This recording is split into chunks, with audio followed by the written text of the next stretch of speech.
ಬೆಳಿಗ್ಗೆನೇ ವೀಳ್ಯದೆಲೆಯನ್ನು ಕೊಯ್ದರು. ಈಗ ನಾನಿದನ್ನು ಕವಲೆ ಮಾಡ್ತೇನೆ. ಅಡಿಭಾಗದಲ್ಲಿ ದೊಡ್ಡ ಎಲೆಯನ್ನಿಟ್ಟು ಆಮೇಲೆ ಸಣ್ಣದು ದೊಡ್ಡದು ಎಲ್ಲ ಇಟ್ಟು ಇದನ್ನು ಕವಲೆ ಮಾಡೋದು.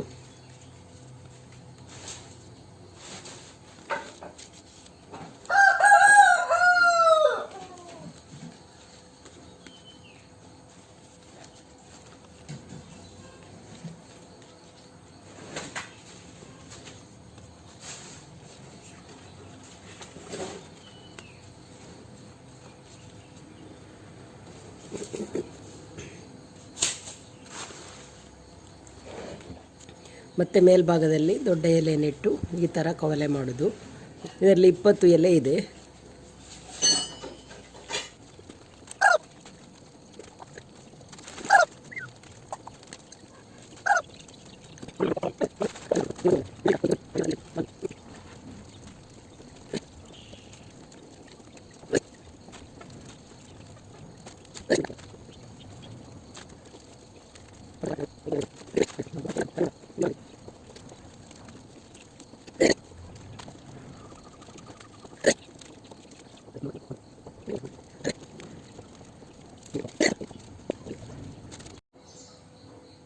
ನೋಡಿ ಇಷ್ಟು ಕವಲೆ ಮಾಡಿ ಆಯಿತು. ಫ್ರೆಂಡ್ಸ್, ನೀವು ಯಾರಾದರೂ ನನ್ನ ಚಾನಲನ್ನು ಫಸ್ಟ್ ಟೈಮ್ ನೋಡೋದಾದರೆ ಪ್ಲೀಸ್ ನನ್ನ ಚಾನಲ್ಗೆ ಸಬ್ಸ್ಕ್ರೈಬ್ ಮಾಡಿ, ನನಗೆ ಸಪೋರ್ಟ್ ಮಾಡಿ. ಅದೇ ರೀತಿ ಹತ್ತಿರದಲ್ಲಿರುವ ಬೆಲ್ ಐಕಾನನ್ನು ಕೂಡ ಕ್ಲಿಕ್ ಮಾಡಿ. ಹಾಗೆಯೇ ಇನ್ಸ್ಟಾದಲ್ಲಿ ಕೂಡ ನನ್ನನ್ನು ಫಾಲೋ ಮಾಡಿ. ವಿತಾ ಫ್ಯಾಮಿಲಿ ವ್ಲಾಗ್ ನನ್ನ ID, ಅಲ್ಲಿ ನೀವು ಫಾಲೋ ಮಾಡಿ. ಹಾಗೆ ಹೆಂಗಸರಿಗೆ ಅಡುಗೆ ಮನೆಯಲ್ಲಿ ಹಾಗೇನೆ ಅಲ್ವಾ, ಎಷ್ಟು ಕೆಲಸ ಮಾಡಿದರೂ ಮುಗಿದಿಲ್ಲ. ಒಂದರ ಹಿಂದೆ ಒಂದು ಕೆಲಸ ರೆಡಿ ಇರ್ತದೆ. ಹಾಗೆ ಒಂದೊಂದೇ ಕೆಲಸ ಮಾಡಿಕೊಳ್ಳುವಾಗ. ಹಾಯ್ ಫ್ರೆಂಡ್ಸ್, ವಿತಾ ಫ್ಯಾಮಿಲಿ ವ್ಲಾಗಿಗೆ ನಿಮಗೆ ಸ್ವಾಗತ. ಫ್ರೆಂಡ್ಸ್, ಹೇಗಿದ್ದೀರಾ ನೀವೆಲ್ಲರೂ? ಎಲ್ಲರಿಗೂ ಗುಡ್ ಮಾರ್ನಿಂಗ್. ಇವಾಗ ನನಗೆ ಬೆಳಗ್ಗಿದ್ದು ಬ್ರೇಕ್ಫಾಸ್ಟ್ ಎಲ್ಲ ಆಗಿ ನಾನೀಗ ಬೇಗನೆ ಅಡುಗೆಯನ್ನು ಮಾಡ್ತಾ ಇದ್ದೇನೆ. ಅದೇ ರೀತಿ ಜಾನ್ ಅವರು ವೀಳ್ಯದೆಲೆಯನ್ನು ಕೊಯ್ದರು, ಕೂಡ ಕವಲೆ ಮಾಡಿ ಇವಾಗ ಕಟ್ಟಿ ಕೂಡ ಆಯಿತು. ಹಾಗೆ ಇವತ್ತು ನಮ್ಮ ಮನೆಗೆ ನೆಂಟರು ಬರ್ತೇನೆ ಅಂತ ಹೇಳಿದ್ದಾರೆ. ಹಾಗೆ ನಾನು ಅಡುಗೆಯನ್ನು ಬೇಗನೆ ಮಾಡ್ತಾ ಇದ್ದೇನೆ. ನೆಂಟರು ಬರೋದಕ್ಕಿಂತ ಮೊದಲು ಅಡುಗೆ ಎಲ್ಲ ಮುಗಿಸಿದರೆ ತುಂಬ ಒಳ್ಳೆಯದಲ್ವ, ಮತ್ತು ಅವರಲ್ಲಿ ಮಾತಾಡಲಿಕ್ಕೆ ಟೈಮ್ ಸಿಗ್ತದೆ. ಬಂದಮೇಲೆ ಕೂಡ ನಾವು ಅಡುಗೆನೇ ಮಾಡ್ತಾ ಇದ್ದರೆ ಅವರ ಜೊತೆ ಕೂತು ಮಾತಾಡಲಿಕ್ಕೆ ಕೂಡ ಟೈಮ್ ಸಿಗೋದಿಲ್ಲ. ಹಾಗೆ ನಾನು ಬೆಳಿಗ್ಗೆ ಬೇಗನೆ ಇವಾಗ ಅಡುಗೆಯನ್ನು ಸ್ಟಾರ್ಟ್ ಮಾಡಿದ್ದೇನೆ. ಇವಾಗ ಆಲ್ರೆಡಿ ನಾನು ಮೀನು ಸಾರು ಮಾಡಲಿಕ್ಕೆ ಕಡಿಲಿಕ್ಕೆ ಹಾಕಿದ್ದೇನೆ. ಮೀನನ್ನು ಇನ್ನೂ ತರಬೇಕಷ್ಟೇ. ಬೇಗನೆ ಮಸಾಲವನ್ನೆಲ್ಲ ಕಡ್ದಿಟ್ರೆ ಮೀನು ತಂದ ಕೂಡಲೇ ನಮಗೆ ಪದಾರ್ಥ ಕೂಡ ಮಾಡ್ಬೋದಲ್ವ ಅಂತೇಳಿ. ಯಾಕೆಂದರೆ ಕೆಲವೊಮ್ಮೆ ಕರೆಂಟ್ ಕೂಡ ಹೋಗ್ತದಲ್ವ, ಹಾಗೆ ಬೇಗನೆ ಕಡಿಲಿಕ್ಕೆ ಹಾಕಿದೆ. ಹಾಗೆ ಫೋರ್ಕು ಕೂಡ ಜಾನ್ ಬೆಳಿಗ್ಗೆನೆ ತಂದಿಟ್ಟರು. ಮೀನು ಇನ್ನೂ ತರಲಿಕ್ಕೆ ಹೋಗಬೇಕಷ್ಟೇ. 2 ಸಲ ಕೆಲಸ ನಮ್ಮದು. ಯಾಕೆಂದರೆ ಅವರು ಫ್ರೀಝರಲ್ಲಿ ಇಟ್ಟಿರ್ತಾರೆ, ಅದು ಗಟ್ಟಿಯಾಗಿರ್ತದಲ್ವ. ಹಾಗೆ ಬೆಳಿಗ್ಗೆನೆ ತಂದಿಟ್ಟೆವು. ಇವಾಗ ಸ್ವಲ್ಪ ಫ್ರೀಝ್ ಎಲ್ಲ ಹೋಗಿ ಸಾಫ್ಟ್ ಆಗ್ತದಲ್ಲ, ಕಟ್ ಮಾಡಲಿಕ್ಕೆ ಈಸಿ ಆಗ್ತದಲ್ವ, ಹಾಗೆ ಬೇಗನೆ ತಂದಿಡಲಿಕ್ಕೆ ಹೇಳಿದ್ದೆ. ಹಾಗೆ ಈಗ ನನಗೆ ಮೀನು ತರಲಿಕ್ಕೆ ಹೋಗಬೇಕು. ಅನ್ನಕ್ಕೆ ಎಲ್ಲ ಇಟ್ಟಾಯಿತು. ಹಾಗೆ ಬ್ರೇಕ್ಫಾಸ್ಟಿಗೆ ನಾನಿವತ್ತು 2 ವಿಧದಲ್ಲಿ ಮಾಡಿದ್ದೆ. ಸಜ್ಜಿ ಕೂಡ ಮಾಡಿದ್ದೆ, ಅದೇ ರೀತಿ ನಾನು ದೋಸೆ ಮಾಡಿದೆ. ದೋಸೆ ನಾನು ಸಿಂಪಲಾಗಿ ಮಾಡಿದೆ, ಆದರೆ ತುಂಬಾ ಟೇಸ್ಟಾಗಿ ಬಂದಿದೆ. ಇವತ್ತು ಇನ್ನೊಮ್ಮೆ ಇದರ ರೆಸಿಪಿಯನ್ನು ನಿಮ್ಮ ಜೊತೆಗೆ ಶೇರ್ ಮಾಡ್ತೇನೆ. ನಾನು ಫಸ್ಟ್ ಟೈಮ್ ಈ ಥರ ಟ್ರೈ ಮಾಡಿದ್ದು. ಸಜ್ಜಿಯನ್ನು ಮನ್ವಿತ ತಿನ್ನೋದಿಲ್ಲ. ಅದೇ ರೀತಿ ಜೀವಿತಳಿಗೆ ಕೂಡ ಟಿಫಿನಿಗೆ ಆಗಬೇಕಿತ್ತು. ಹಾಗೆ ಸಜ್ಜಿ ಬೇಡ ಅಂತೇಳಿ ನಾನು ದೋಸೆಯನ್ನು ಮಾಡಿದೆ. ಸ್ವಲ್ಪ ಮೊಸರು, ರವೆ ಹಾಗೂ ಗೋಧಿ ಹಿಟ್ಟನ್ನು ಜೊತೆಗೆ ಕಾಯಿ ತುರಿ, ಸ್ವಲ್ಪ ಸಕ್ಕರೆ, ಉಪ್ಪೆಲ್ಲ ಹಾಕಿ ಇದನ್ನು ಮಾಡಿದ್ದೆ. ನಾನೊಂದು ಪ್ಯಾನ್ ಕೇಕ್ ಥರ ಮಾಡಿದೆ. ತುಂಬ ಸಾಫ್ಟಾಗಿ ಚೆನ್ನಾಗಿ ಬಂದಿತ್ತು. ಮನ್ವಿತ ಹಾಗೂ ಜೀವಿತಳಿಗೆ ತುಂಬ ಇಷ್ಟ ಆಯಿತು. ಇನ್ನೊಂದು ಸಾರಿ ಅದರ ರೆಸಿಪಿಯನ್ನು ನಿಮ್ಮ ಜೊತೆಗೆ ಶೇರ್ ಮಾಡ್ತೇನೆ. ಹಾಗೆ ನನಗೆ ಕೂಡ ತುಂಬ ಇಷ್ಟ ಆಯಿತು, ತುಂಬ ಚೆನ್ನಾಗಿ ಬಂದಿತ್ತು ಕೂಡ. ಪ್ರತಿಯೊಂದು ಸಲವೂ ಹಾಗೆ ಯಾರಾದರೂ ನೆಂಟರು ಬರ್ತೇನೆ ಅಂತ ಹೇಳಿದರೆ ನಾನು ಬೇಗನೆ ಅಡುಗೆನೆಲ್ಲ ಮಾಡಿ ಮುಗಿಸೋದು. ಅವರು ಬಂದ ಮೇಲೆ ನನಗೆ ಅಡುಗೆ ಮಾಡ್ತಾ ಇರಲಿಕ್ಕೂ ಸರಿಯೇ ಆಗೋದಿಲ್ಲ. ಯಾಕೆಂದರೆ ಅವರು ಬರೋದಕ್ಕಿಂತ ಮೊದಲು ನಾವು ಅಡುಗೆಯನ್ನೆಲ್ಲ ಮುಗಿಸಿದರೆ ಮತ್ತೆ ನಾವು ಫ್ರೀ ಆಗಿರ್ತೇವೆ, ಖುಷಿ ಆಗ್ತದೆ. ಅಡುಗೆ ಎಲ್ಲ ಆಗಿದೆ, ಟೆನ್ಷನ್ ಏನೂ ಇರೋದಿಲ್ಲ. ಹಾಗೆ ನಾನು ಪ್ರತಿ ಸಲ ಯಾರಾದರೂ ಬರ್ತೇನೆ ಅಂತ ಹೇಳಿದರೆ ಬೇಗನೆ ಅಡುಗೆನೆಲ್ಲ ಮಾಡಿ ಮುಗಿಸ್ತೇನೆ. ಹಾಗೆ ಇವತ್ತು ನನಗೆ 11 ಗಂಟೆ ಒಳಗೆ ಎಲ್ಲವನ್ನೂ ಮುಗಿಸಬೇಕು. ಹಾಗೆ ಬೇಗನೆ ಮಾಡ್ತೇನೆ. ಇವಾಗ ನಾನು ಮಾರ್ಕೆಟಿಗೆ ಹೋಗಿ ಮೀನು ತಗೊಂಡು ಬರ್ತೇನೆ. ಫ್ರೆಂಡ್ಸ್, ನಾನು ಮಾರ್ಕೆಟ್ಗೆ ಹೋಗಿ ಮೀನು ಹಿಡ್ಕೊಂಡು ಬಂದೆ. ಇವತ್ತು ಬಂಗಡೆ ಮೀನಿತ್ತು, ಆದರೆ ಬಂಗಡೆ ಮೀನು ಇವತ್ತು ತುಂಬ ಕಡಿಮೆಗೆ ಇತ್ತು. ನಿನ್ನೆ 100 ರೂಪಾಯಿ ಇದ್ದ ಬಂಗಡೆ ಇವತ್ತು 80 ರೂಪಾಯಿಗೆ ಇತ್ತು. ಹಾಗೆ ನಾನು ಇವತ್ತು ಸ್ವಲ್ಪ ಜಾಸ್ತಿನೇ ಬಂಗಡೆಯನ್ನು ತಂದೆ, 5 kg ಬಂಗಡೆ ತಂದೆ. ಯಾಕೆ ಗೊತ್ತಾ, ಸ್ವಲ್ಪ ಕಡಿಮೆ ರೇಟ್ ಇದೆ ಅಲ್ವಾ, ಅದಕ್ಕೆ ಉಪ್ಪಲ್ಲಿ ಹಾಕಿಟ್ಟು ನಾವು ಒಣಗಿಸುವ ಅಂತ ಅಂದ್ಕೊಂಡೆವು. ಹಾಗೆ ನಾನು ಸ್ವಲ್ಪ ಜಾಸ್ತಿ ಬಂಗಡೆ ಮೀನನ್ನು ತಂದೆ. ತುಂಬ ಚೆನ್ನಾಗಿದೆ ಮೀನು ಕೂಡ, ದೊಡ್ಡದಾಗಿ ಫ್ರೆಶ್ ಆಗಿದೆ. ಇವಾಗ ಅದನ್ನು ಕ್ಲೀನ್ ಮಾಡಿ ಅದಕ್ಕೆ ಉಪ್ಪು ಹಾಕಿ ಇವತ್ತಿಟ್ಟರೆ ನಾಳೆಯಿಂದ ಅದನ್ನು ಸ್ವಲ್ಪ ಬಿಸಿಲಲ್ಲಿ ಒಣಗಿಸಿದರೆ, ಚೆನ್ನಾಗಿ ಒಣಗುವ ತನಕ ಒಣಗಿಸಿದರೆ ನಮಗೆ ಒಣ ಬಂಗುಡೆ ಮೀನು ರೆಡಿ ಆಗ್ತದಲ್ವ, ಕಡಿಮೆಗೆ ಸಿಗ್ತದೆ ಅಂತೇಳಿ ಸ್ವಲ್ಪ ಜಾಸ್ತಿ ತೊಗೊಂಡೆ. ಹಾಗೆ ಅಲ್ಲಿಂದ ಮತ್ತೆ ನಾನು ರೇಷನಿಗೆ ಕೂಡ ಹೋಗಿ ಬಂದೆ. ಇವಾಗ ಬೇಗನೆ ಈ ತಿಂಗಳಲ್ಲಿ ಬೇಗನೆ ರೇಷನ್ ಕೊಡ್ತಿದ್ರು, ಹಾಗೆ ರೇಷನ್ ಕೂಡ ತಗೊಂಡು ಬಂದೆ. ಬೆಳ್ತಿಗೆ ಅಕ್ಕಿ ಕೂಡ ಇದೆ, ಅದೇ ರೀತಿ ಕುಚ್ಚಲಕ್ಕಿ ಎರಡೂ ಕೂಡ ಇದೆ. ಹಾಗೆ ಎರಡನ್ನು ಕೂಡ ಸ್ವಲ್ಪ ಸ್ವಲ್ಪ ತಗೊಂಡು ಬಂದೆ. ಹಾಗೆ ನಾನು ಎನಿಸಿದ್ದು ಹಾಗೆ ಬೇಗನೆ ಎಲ್ಲ ಅಡುಗೆಯನ್ನು ಮಾಡಿ ಮುಗಿಸ್ಬೇಕು ಅಂತೇಳಿ 11 ಗಂಟೆ ಒಳಗೆ. ಆದರೆ ಇವಾಗ 5 kg ಬಂಗಡೆಯನ್ನು ಸರಿ ಮಾಡುವಾಗಲೇ ತುಂಬ ಟೈಮ್ ಆಗ್ತದೆ. ಅದನ್ನು ಇವಾಗ ಸರಿ ಮಾಡಬೇಕು, ಪದಾರ್ಥ ಮಾಡಬೇಕು, ತುಂಬಾ ಕೆಲಸ ಇದೆ. ಬೇಗನೆ ಮಾಡಬೇಕು ಅಂತ ಅಂದ್ಕೊಂಡಿದ್ದೀನಿ. ಈಗ ಮಸಾಲೆ ಎಲ್ಲ ಗ್ರೈಂಡ್ ಮಾಡಿ ಆಯ್ತು. ಇವಾಗ ಮೀನು ಸಾರಿಗೆ ಎಷ್ಟು ಬಂಗಡೆ ಬೇಕು ಅಷ್ಟನ್ನು ಇವಾಗ ಮೊದಲಿಗೆ ಕಟ್ ಮಾಡಿ ಮೀನು ಸಾರು ಮಾಡಿ, ಆಮೇಲೆ ಫೋರ್ಕು ಪದಾರ್ಥ ಕೂಡ ಮಾಡಬೇಕಲ್ವ. ಅದು ಈಗಿನ ಟೈಮಲ್ಲಿ ಕಡಿಮೆಗೆ ಬಂಗುಡೆ ಅಥವಾ ಪುತ್ತ ಯಾವುದಾದ್ರೂ ಸಿಕ್ಕಿದರೆ ನಾವು ಇದೇ ರೀತಿ ಸ್ವಲ್ಪ ಉಪ್ಪಲ್ಲಿ ಹಾಕಿ ಒಣಗಿಸಿದರೆ ನಮಗೆ ಒಣ ಮೀನು ಕೂಡ ರೆಡಿ ಮಾಡ್ಬೋದು ಅಂತೇಳಿ.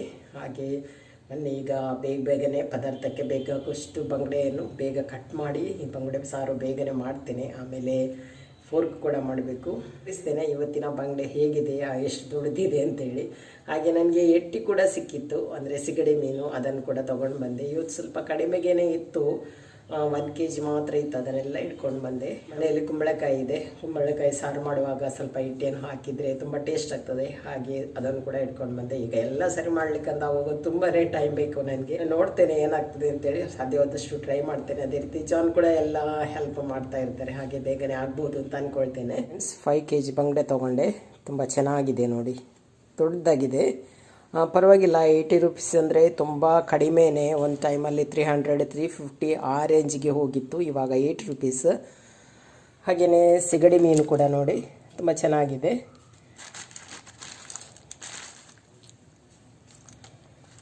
ಇದು ಕೂಡ ಇವಾಗ ತುಂಬ ಕಡಿಮೆ ಆಗಿದೆ, kgಗೆ 140 ರೂಪೀಸ್ ಆಗಿದೆ. ಹಾಗೆ ಫೋರ್ಕ್ ಕೂಡ ಇವಾಗ ಐಸ್ ಸ್ವಲ್ಪ ಬಿಡ್ತಾ ಬಂತು. ಇದನ್ನೀಗ ಬೇಗನೆ ಕಟ್ ಮಾಡಿ ಇದಕ್ಕೆಲ್ಲ ಮಸಾಲವನ್ನು ಹಾಕಿ ಬೇಯಲಿಕ್ಕೆ ಇಡ್ತೇನೆ. ಇಲ್ಲಿ ಫೋರ್ಕ್ ಕರಿ ರೆಡಿ ಆಗ್ತಾ ಇದೆ, ಹಂದಿ ಕರಿ ನೋಡಿ ಫ್ರೆಂಡ್ಸ್. ಇವಾಗ ನಂದು ಮೀನು ಸಾರು ಆಯಿತು, ಅದೇ ರೀತಿ ಫೋರ್ಕ್ ಕರಿ ರೆಡಿ ಆಗ್ತಾ ಇದೆ, ಅನ್ನ ಆಯಿತು. ಹಾಗೆ ನಾನು ಒಂದು ತರಕಾರಿ ಕೂಡ ಮಾಡ್ತಾ ಇದ್ದೇನೆ, ತುಪ್ಪದ ಹೀರೆಕಾಯಿಯ ಪಲ್ಯವನ್ನು ಕೂಡ ಮಾಡಿದ್ದೇನೆ. ಇವಾಗ ಪಲ್ಯ ಕೂಡ ರೆಡಿ ಆಗ್ತಾ ಬಂತು. ಹಾಗೆ ನಾನು 11 ಗಂಟೆಗೆ ಎಲ್ಲ ರೆಡಿ ಆಗಬೇಕು ಅಂತ ಅಂದ್ಕೊಂಡಿದ್ದೆ, ಆಗಲಿಲ್ಲ. ಎಲ್ಲ ಒಂದೊಂದೇ ಕೆಲಸ ಆಗುವಾಗ ತುಂಬಾ ಲೇಟ್ ಆಯಿತು. ಇವಾಗ 12 ಗಂಟೆ ಆಯಿತು.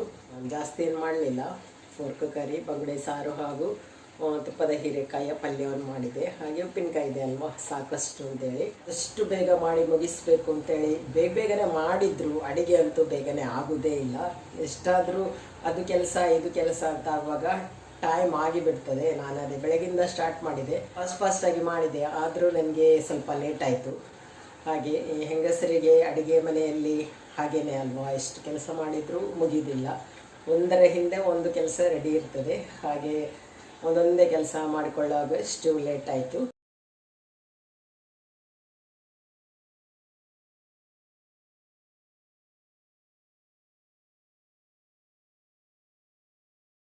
ಇವಾಗ ನೋಡಿ, ಉಪ್ಪಲ್ಲಿ ಹಾಕಲಿಕ್ಕೆ ಅಂತ ತಂದ ಮೀನನ್ನು, ಅಂದರೆ ಬಂಗುಡೆ ಮೀನನ್ನು ಸರಿ ಮಾಡ್ತೇನೆ. ಸ್ವಲ್ಪ ಇದರ ರೆಕ್ಕೆಯನ್ನೆಲ್ಲ ತೆಗೆದು, ಅದೇ ರೀತಿ ಒಳಗಿನ ಭಾಗವನ್ನೆಲ್ಲ ತೆಗೆದು ಇದನ್ನು ಉಪ್ಪಲ್ಲಿ ಹಾಕಿಡೋದು.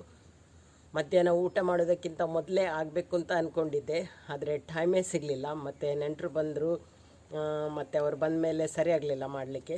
ಹಾಗೆ ಈಗ ನಾನು ಮಾಡ್ತಾ ಇದ್ದೇನೆ ಮಧ್ಯಾಹ್ನ ಮೇಲೆ. ಮಿಯಾ ಮಿಯಾ ಮಿಯಾ ಮಿಯಾ ಮಿಯಾ ಅದಕ್ಕೀಗ ತಿನ್ನಲಿಕ್ಕೆ ಬೇಕು ಮೀನು.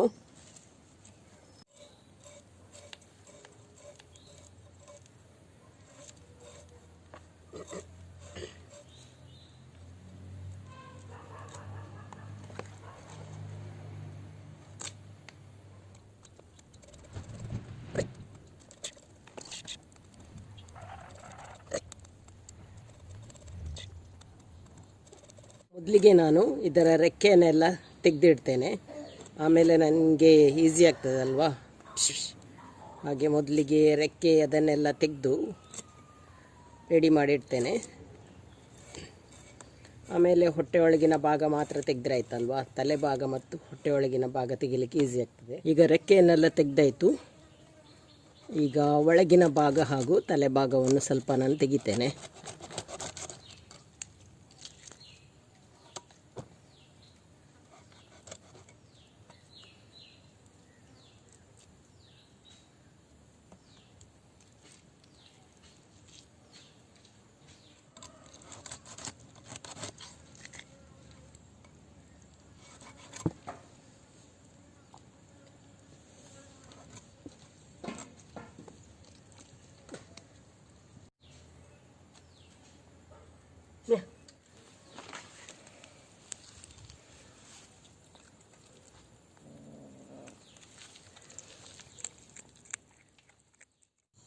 ಈಗ ಮೀನನ್ನೆಲ್ಲ ಕಟ್ ಮಾಡಿ ಆಯಿತು.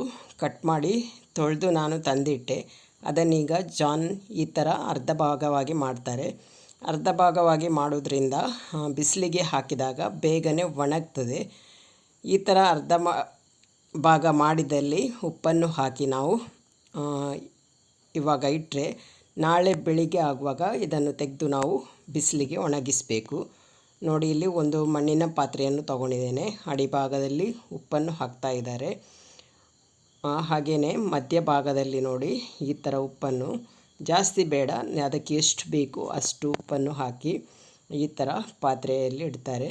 ಹಾಗೆ ಪ್ರತಿಯೊಂದಕ್ಕೂ ಅದೇ ಥರ ಉಪ್ಪನ್ನು ಹಾಕಿ ಒಂದರ ಮೇಲೊಂದು ಇಡ್ತಾನೆ ಹೋಗ್ತಾರೆ.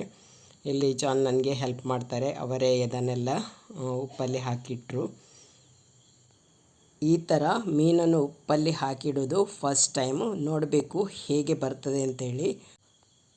ಚೆನ್ನಾಗಿ ಬರ್ಬೋದು ಅಂತ ಅಂದ್ಕೊಳ್ತೇನೆ. ಇದನ್ನು ನಾಳೆಯಿಂದ ಚೆನ್ನಾಗಿ ಬಿಸಿಲಲ್ಲಿ ಒಣಗಿಸಬೇಕು. ಚೆನ್ನಾಗಿ ಒಣಗಿಸಿ ಆದಮೇಲೆ ನಾನು ನಿಮಗೆ ತೋರಿಸ್ತೇನೆ. ಅದೇ ರೀತಿ ನಿಮಗೆ ಹೇಳ್ತೇನೆ ಹೇಗೆ ಬಂದಿದೆ, ಹೇಗೆ ಆಗಿದೆ ಅಂತೇಳಿ.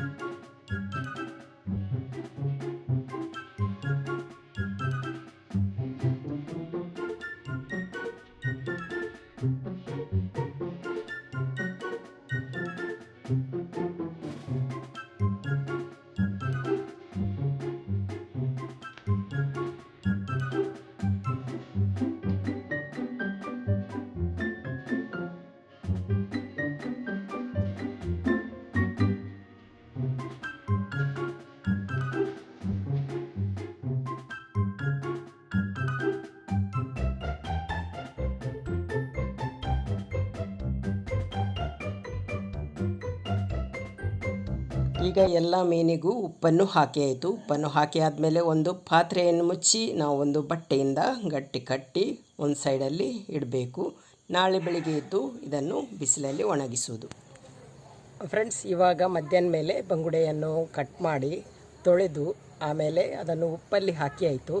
ಇವತ್ತು ಉಪ್ಪಲ್ಲಿ ಹಾಕಿ ಅದಕ್ಕೆ ಒಂದು ಮುಚ್ಚಳವನ್ನು ಮುಚ್ಚಿ ಬಟ್ಟೆಯಿಂದ ಕಟ್ಟಿ ಫುಲ್ ಒಂದು ನೈಟ್ ಹಾಗೆಯೇ ಬಿಡಬೇಕು.